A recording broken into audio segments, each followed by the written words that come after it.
আজকে দেখাচ্ছি ডিম দিয়ে কাঁচকলা রান্না অসম্ভব মজা হয়। আমরা প্রথমে তেলের মধ্যে পেঁয়াজ কাঁচামরিচ দিয়ে একটু ভেজে এর মধ্যে আদা চামচ আদা বাটা, আদা চামচ রসুন বাটা দিব, একটু ভেজে নিব।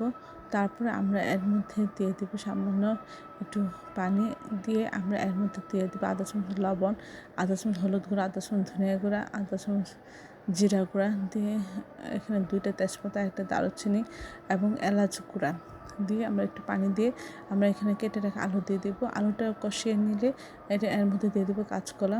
কাঁচকলা আগেই হলুদ দিয়ে মাখিয়ে রেখেছিলাম, আমরা ধুয়ে কষিয়ে নিব। তারপরে আমরা ঝোল দেব।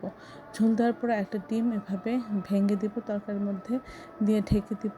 সিদ্ধ ডিমটা হতে থাকবে এবং জাল হবে, সব কিছু ঠিক হবে।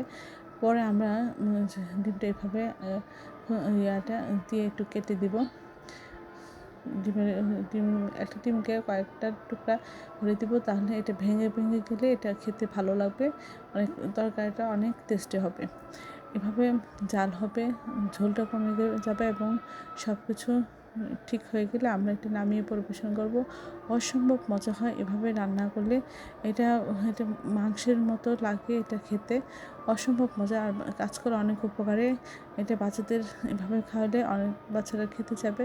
সবাই আমার চ্যানেলটি লাইক এবং শেয়ার দেবেন, সাবস্ক্রাইব করবেন এবং প্রিয়জনকে বেশি বেশি করে শেয়ার দেবেন।